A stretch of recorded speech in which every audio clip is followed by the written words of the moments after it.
एक राजा अपने राज्य से एक लंबी यात्रा के निकलता है तो सारे गांव वाले उन्हें पानी के जहाज तक छोड़ने आते हैं। तो राजा जैसे ही पानी के जहाज पर चढ़ता है तो उसके गांव का एक आदमी उनके पास आता है और उनसे कहता है कि राजा साहब, जब आप जंगल से होते हुए जाएंगे तब आपको जंगल में 2 फुट का आदमी मिलेगा और वह आदमी आपसे लड़ने के लिए चैलेंज करेगा, तो आप उसे जान से मारे बिना आगे मत बढ़ना।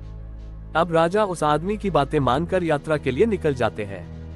2 दिन बाद राजा जंगल में पहुंचते हैं। वो जैसे ही जंगल में पहुंचते हैं तो वह गांव का आदमी जो बोला था उन्हें 2 फुट का वह आदमी मिल जाता है और उसने राजा को लड़ने के लिए चैलेंज करता है। अब राजा उस 2 फुट आदमी से लड़ने के लिए तैयार हो गए और लड़ाई शुरू कर दी। थोड़ी ही देर में लड़ाई खत्म हुई और राजा जीत गया, लेकिन जब उसको जान से मारने की बारी आई तो राजा ने कहा, इस 2 फुट के आदमी को मारने में कैसी महानता। राजा ने उस 2 फुट आदमी को जिंदा छोड़कर आगे बढ़ गया। 2 दिन बीते, वह आदमी फिर राजा के सामने आया, लेकिन अब वह आदमी 4 फुट का था। उसने फिर से राजा को लड़ने के लिए चैलेंज किया। राजा ने चैलेंज एक्सेप्ट किया, लड़ाई खत्म हुई और राजा फिर जीत गया। लेकिन इस बार भी राजा ने उससे ये कहकर जिंदा छोड़ दिया कि इस आदमी को जान से मारने में कैसी महानता। 2 दिन बीते, वह आदमी फिर से राजा के सामने आया, लेकिन अब वह आदमी 6 फुट का हो गया था। उसने फिर से राजा को लड़ने के लिए चैलेंज किया। फिर लड़ाई शुरू हुई, फिर राजा जीत गया, लेकिन इस बार भी राजा ने उसे जिंदा छोड़ दिया।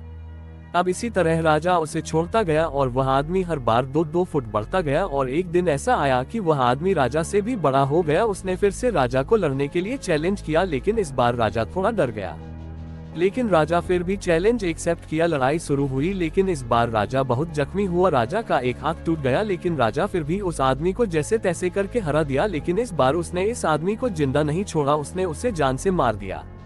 अब आप मुझे बताइए, महानता किस में है। जब उस राजा को ये बोला गया था कि तुम्हें जंगल में 2 फुट का आदमी मिलेगा जिसे जान से खम किए बिना आगे मत बढ़ना, फिर भी राजा ने उसे महानता दिखते हुए उस आदमी को जिंदा छोड़ता गया, जो कि आगे उसे बहुत भारी पड़ा और अपना एक हाथ भी गंवाना पड़ा।